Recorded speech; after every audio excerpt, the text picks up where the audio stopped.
Guys, अभी अभी मैं पेट्रोल्स्का से बाहर निकला हूँ।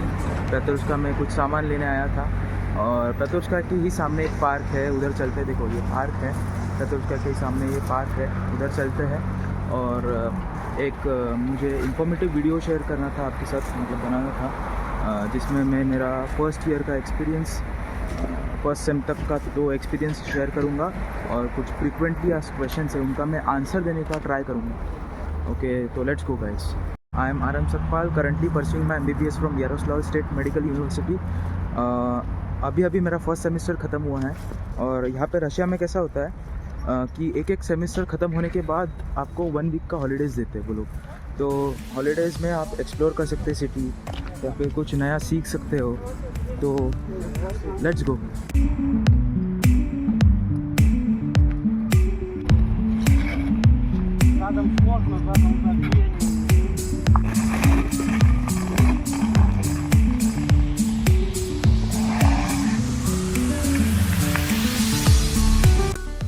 तो अपना फर्स्ट क्वेश्चन इज़ एलिजिबिलिटी है, अगर आपको एडमिशन करना है MBBS में रशिया में, तो आपको 12th बोर्ड्स होता है वो, उसमें से जो PCB ग्रुप होता है, फिज़िक्स केमिस्ट्री बायो ग्रुप, उसमें 50% और अबाव लाना पड़ता है। फिर नीट के लिए फिर ऑफकोर्स नीट आपको क्रैक मतलब क्वालिफाई करना पड़ेगा। मतलब 140 प्लस मार्क्स ओपन के लिए रहते हैं, OBC के लिए 120 plus marks and SC ST के लिए थोड़ा कम।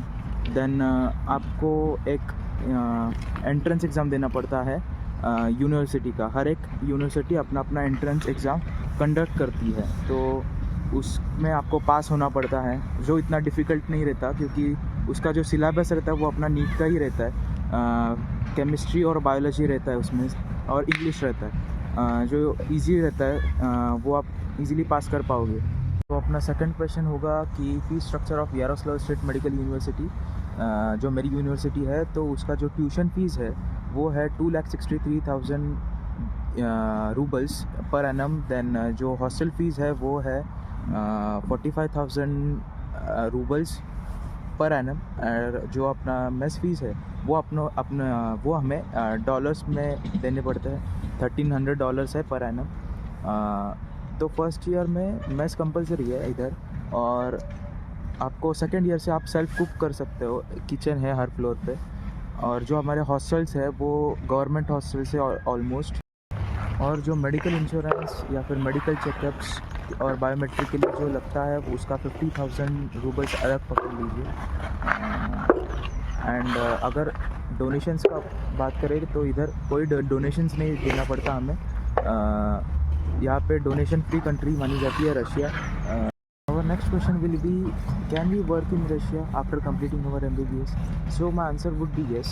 You can work in Russia as a good doctor, as a practicing doctor, but आपको इससे भी बेटर कंट्रीज़ में आप जा सकते हो, जैसे कि USMLE दे के आप US जा सकते हो, AMC दे के आप ऑस्ट्रेलिया सेटल हो सकते हो, PG करके। तो यहाँ पे जो चांसेस है कि अब्रॉड में सेटल होने के चांसेस थोड़े बढ़ जाते हैं। हाय। Hello, my name is Misha. हाँ, से हाय टू इंडिया, से हाय टू इंडिया। Слушай, ты можешь, пожалуйста? अगर इधर की एकेडमिक्स के बारे में बात करेंगे तो दी बेस्ट है, बोल सकते हैं आप दी बेस्ट, क्योंकि इंडियन एजुकेशन सिस्टम और रशियन एजुकेशन सिस्टम डिफ़र करती है। क्योंकि इंडिया में जैसे अपने को हमें मार्क्स मिलते हैं, वैसे इधर मार्क्स नहीं मिलते, इधर मिलते हैं ग्रेड्स। कैसा होता है, 1 to 5 ग्रेड्स दिए जाते हैं at the end of your same. 5 मतलब एक्सेलेंट, 4 मतलब वेरी गुड, 3 मतलब सेटिस्फैक्ट्री, और 2 और 1 मतलब फेल। अगर आपको 1 और 2 मिला है मतलब फेल हो मतलब आपको रिवर्क करना पड़ता है। उसके लिए रिवर्क इन द सेंस आपको फिर से एग्ज़ाम देना पड़ता है इन ओरल फॉर्मेट और वाइवा पैटर्न में। बट आपको थोड़े टफ़र क्वेश्चंस पूछे जा सकते हैं रिवर्क में। अपना जो नेक्स्ट क्वेश्चन है वो है, is Russia safe for Indians? तो इसका आंसर दिख रहा है आपको, पीछे बच्चे छोटे छोटे खेल रहे हैं, मैं अकेला ही हूँ इधर। तो yes, Russia is safe because जो वॉर चल रही है वो इधर नहीं चलती, वो अपने बॉर्डर्स पे रहते हैं, रशिया और यूक्रेन के बॉर्डर्स पे वॉर चलती है। और जैसे हमारे इंडिया में कश्मीर के बॉर्डर पे चलती है ना वॉर, वैसे ही सेम उधर चलती है। जैसे हमें इसका इफ़ेक्ट नहीं होता कुछ ज़्यादा।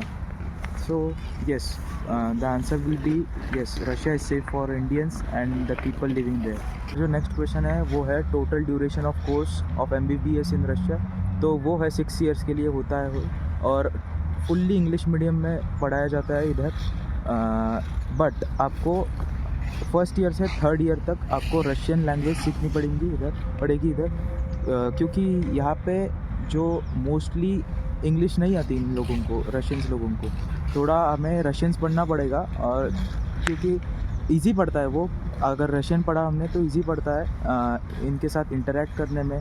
फिर जो थर्ड ईयर से हमारा क्लिनिकल पोस्टिंग चालू होगा, उनमें जो पेशेंट से इंटरेक्ट करना इजी पड़ेगा हमें, इसीलिए रशियन पढ़ाई जाती है इधर थर्ड ईयर तक। अगर बात करेंगे हम अटेंडेंस की, तो आपको 100% अटेंडेंस लगानी पड़ती है इधर। अगर आपने एक भी दिन बंक मारा तो उसका भी रिवर्ट लगेगा आपको। तो रशिया बहुत स्ट्रिक्ट है उनके अटेंडेंस के regarding. Next question will be about scholarships. तो यारोस्लाव स्टेट मेडिकल यूनिवर्सिटी में आपको स्कॉलरशिप का अभी तक प्रोविज़न नहीं मिलता। फ्यूचर में आ सकता है, बट अभी के लिए तो स्कॉलरशिप नहीं दी जाती। देन अगला क्वेश्चन होगा हमारा about currency of both the countries India and Russia. जो रशिया में जो करेंसी मिलती है अपने को वो है रूबल्स, एंड जो इंडिया में है रुपीज़, जो ऑलमोस्ट इक्वल होता है। 1 रूबल इक्वल्स टू 1.09 रूबल्स, ऐसा कुछ तो होता है, मतलब ऐसा ही होता है। फिर इतना कुछ डिफरेंस नहीं पाया जाता रुपीज़ एंड रूबल्स में। Next question is how classes are held in Russia. तो मैं एक अपने यूनिवर्सिटी का एग्जांपल लेता हूँ। तो हमारी यूनिवर्सिटी में टोटल इंडियन स्टूडेंट्स 300 है। 300 इंडियन स्टूडेंट्स को वो ग्रुप्स में डिवाइड करते हैं। मतलब 300 स्टूडेंट्स को 20 ग्रुप्स में डिवाइड करते हैं, 15 स्टूडेंट्स में। ओके, तो उनके अकॉर्डिंग उनके क्लासेस लगते हैं। एक साथ सबके क्लासेस नहीं लगते, कभी मंथ में 2 बार या फिर कॉमन लेक्चर्स होते हैं, उनमें ही सबके एक बार क्लासेस लगते हैं। यहाँ जो टीचर्स हैं वो सब रशियन से, ऑफ कोर्स कुछ दिक्कत तो नहीं होती कम्युनिकेट करने में उनके साथ, क्योंकि उनको भी इंग्लिश तो आती है। बट जैसे इधर लोकल्स को ज़्यादा इंग्लिश नहीं आती, बट यूनिवर्सिटी में हर किसी को इंग्लिश ऑलमोस्ट आती है। तो अपना नेक्स्ट क्वेश्चन है कि फूड और स्पाइसेस अवेलेबिलिटी इन रशिया। तो यहाँ पे स्पाइसेस तो मिलते हैं, बट जो इंडियन कोर स्पाइसेस है वो नहीं मिलते। अगर आपको स्पाइसेस, जो इंडियन कोर स्पाइसेस है वो इंडियन स्टोर्स में मिलते हैं, जो यारोस्लाव में तो नहीं है। आपको मॉस्को जाना पड़ेगा उसके लिए, या फिर इंडिया से लाओ। मैं तो सजेस्ट करूँगा कि आप इंडिया से स्पाइसेस लाओ, बाकी कुछ मत लाओ, बट स्पाइसेस लाओ, क्योंकि यहाँ पे जो यहाँ का जो खाना होता है वो थोड़ा ब्लैंड रहता है, क्योंकि lack of masalas and all thing.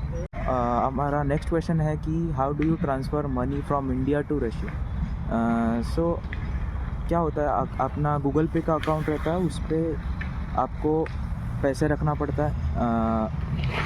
जो अमाउंट रहेगा वो रखना पड़ेगा।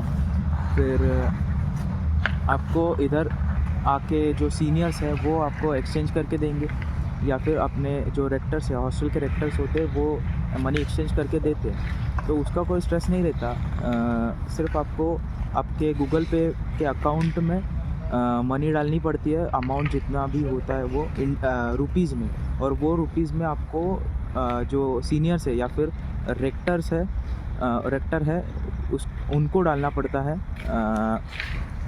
उनके गूगल पे के अकाउंट में डालना पड़ता है। जो इंडियंस ही है, अपने रेक्टर्स है और सीनियर्स जो अपने इंडियंस ही है, उनके गूगल पे के अकाउंट में डालना पड़ता है। वो आपको जो आपने INR दिए उनको, वो रूबल में कन्वर्ट करके आपके अकाउंट में, जो इधर का लोकल बैंक अकाउंट है, उसमें आपको रूबल्स डाल के दे देंगे। मेरा जो लास्ट क्वेश्चन है वो है रैंकिंग्स के हिसाब से हम यूनिवर्सिटी को चूज़ कर सकते हैं क्या। तो my answer would be no, because जो रैंकिंग्स रहती है ना वो रशियंस के लिए रहती है, रशियन स्टूडेंट्स के लिए रहती है, हमारे लिए नहीं रहती, क्योंकि हम यहाँ पे फॉरेनर्स हैं। तो जो रशियन को जो वो यूनिवर्सिटी पढ़ा रही है रशियन लैंग्वेज में, उसकी रैंकिंग रहती है वो।